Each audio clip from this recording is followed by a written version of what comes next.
Greetings, ladies and gents, and welcome to this latest edition of Tales from Outer Space, where I take stories from across the internet and read them for your entertainment.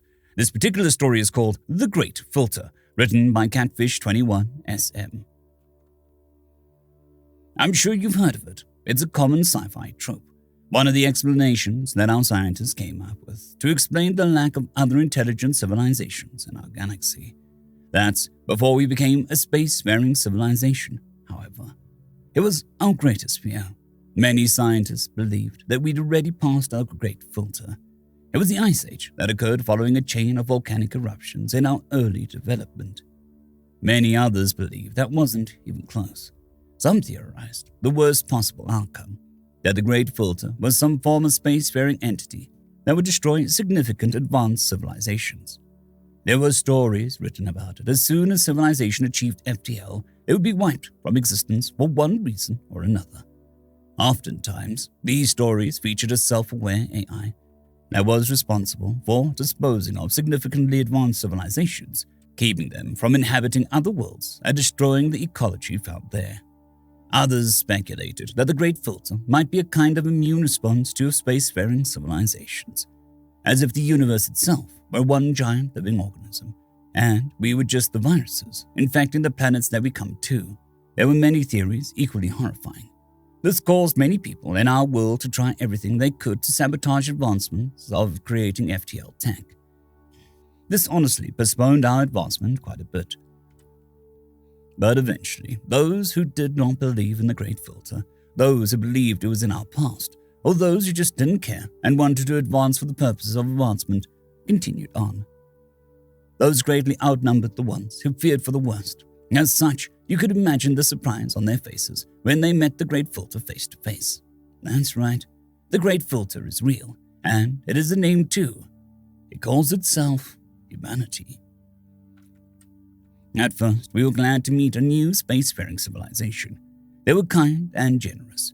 They were a Type 3 civilization, but they offered to give, not sell, just straight up give their technology to us. We were suspicious at first, but we literally had everything to gain and nothing to lose. This technology would solve all of our world's problems. But it was then, just before we had finished integrating into their society, that we realized we are the only ones. Other than the humans, there are no other significantly advanced civilizations in the entire galaxy. We quickly became skeptical of the humans. Once more, the fear of the Great Filter came to the forefront of our minds. A few still trusted the humans, but most of us were skeptical. We secretly began a colony on a small world away from human eyes. That colony was started without technology. They would not be integrated. We would come back for them if we were wrong, but they were our backup plan to ensure the survival of our species. Eventually, we built up the courage to ask the humans about the lack of other sapient life. What we got in response was a runaround. We would find out eventually is all they said. Everyone finds out eventually. They were the only ones who overcame. If we could overcome, then we would join them as equals on the galactic stage, they told us. If we couldn't.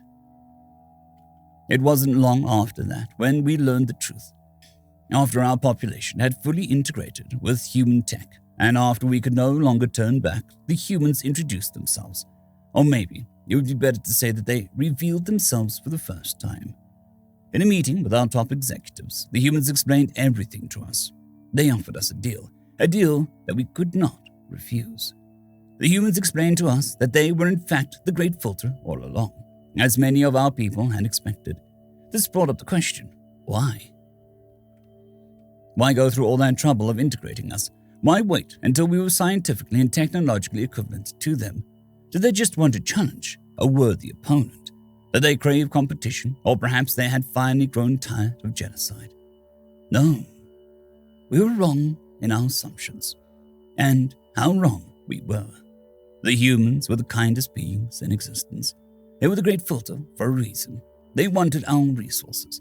They wanted to save the universe from its ultimate collapse. And they were very close to doing so. However, this required resources, and to accomplish their goals, they could not afford to have competition. We had to die. Our species would need to go extinct to save the universe. We understood. We understood all too well. Ultimately, we would never be able to fully work with a species so different from our own. Full cooperation without competition would be impossible, so we had to die. Or it might be better to say, we wanted to die. The humans taught us the truth of the Great Filter. Every species that came before us, some were warmongers who wanted only violence. Some were peacekeepers, others religious. Some were made up of machine intelligences. They took us to their facility, the graveyard, so to say, of the galaxy, of which was only one of many. The humans had long ago conquered many galaxies. It was a computer hub that connected the primary server through subspace network. A massive supercomputer. To say massive would be an understatement. It contained the mass of an entire galaxy and was built around and powered by a supermassive black hole, a reality-bending device that could trap anyone and everyone for all of eternity. It was the most wonderful thing that anyone could ever imagine. A computer simulation, but not just any simulation. Each individual could become their own deity. They could have their own multiverse to rule over. They could create worlds and universes to fit their every desire. They would be completely removed from all the fleshy needs and wants, and have their minds expanded to levels incomprehensible. They could play alone or with friends, with any and every species that ever existed. The humans offered us a choice. Become one with the machine, with the intelligence, have our every fantasy come true, bring to life our wildest imaginations, make real our every dream, or join them in fighting the heat death of the universe. Our decision was obvious. Who would want to live in a dying world when you could simulate an eternity of anything and everything that you or anyone else could ever imagine? We had to be advanced to the level of human tech in order to successfully integrate into their technology. Every member of our species agreed. We had only one question left for the humans. Why? Why did they choose to stay and fight? Why did they not join the rest of the universe as well? Their answer was short and straight to the point. Well, some of us did, but ultimately, we decided as a species, what would be the fun in that?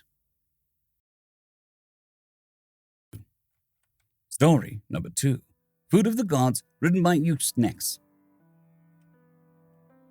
The confections and culinary delights of the galaxy are wide and diverse, consisting often of beans, fruit, and vegetables, with varying amounts of salts and sugars.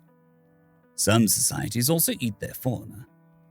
There is a thriving trade of candy, sugars, and other various similarly structured saccharide-based delights, as well as regional delicacies through the entire galaxy.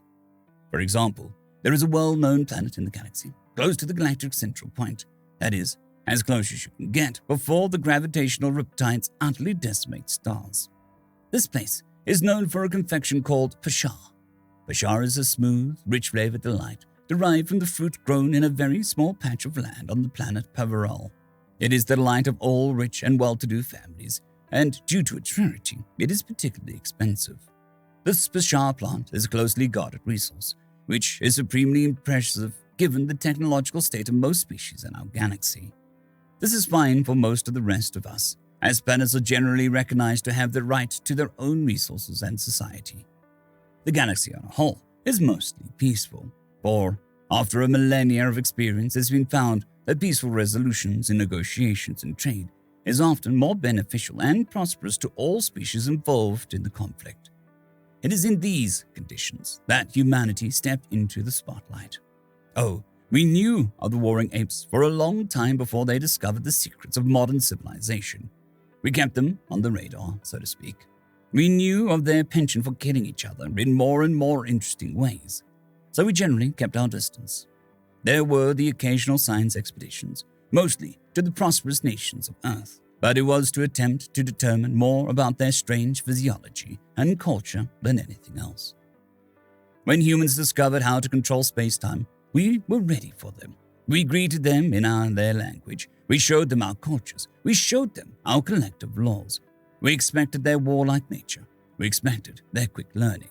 Some things were not quite so expected, though we encountered it before the other species, such as compassion, curiosity, and strength of body. What we did not expect, however, was their cuisine. I hesitate to call it cuisine because it is like calling a star a candle. Their food was like nothing we'd ever encountered before. These people, over just the scant number of millennia their civilization was gestating, had somehow managed to create foods of wondrous tastes, the likes of which the galaxy had never known. Perhaps it was their endless dissatisfaction with their lot, their constant striving to reach beyond their arm's length. And yes, other species were quite similar, but galactic foodstuffs were like the feces in comparison to the glorious flavors of humanity's foods. First, they brought with them instant cooked meals, with delicate balanced flavors they called curry, mixed with the starchy grains and meats along with other forms of plant matters on their planet. There seemed to be an endless variety. When they saw our foods, they tried them and noted where they were lacking. It was supremely humbling to have simple human explorers point out a quick addition which made ancient recipes instantly popular again. They also brought with them some of their confections and daily rituals, of which they were ridiculously conservative.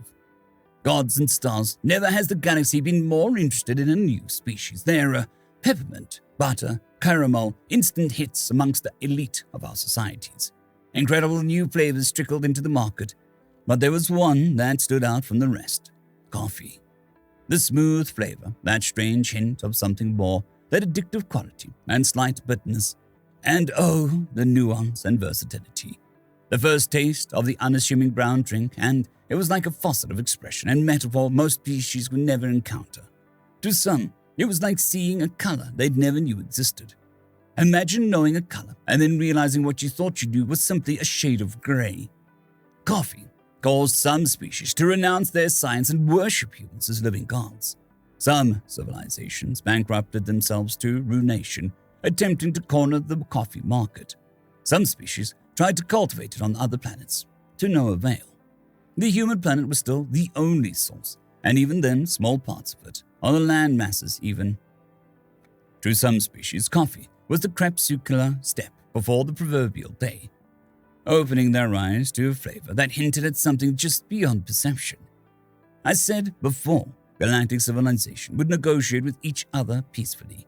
I said before that there was a rich flavored delight called pasha. Pasha, compared to coffee, was now bland and tacky. Coffee, on the other hand, completely changed the course of galactic civilization in the blink of an eye, relatively.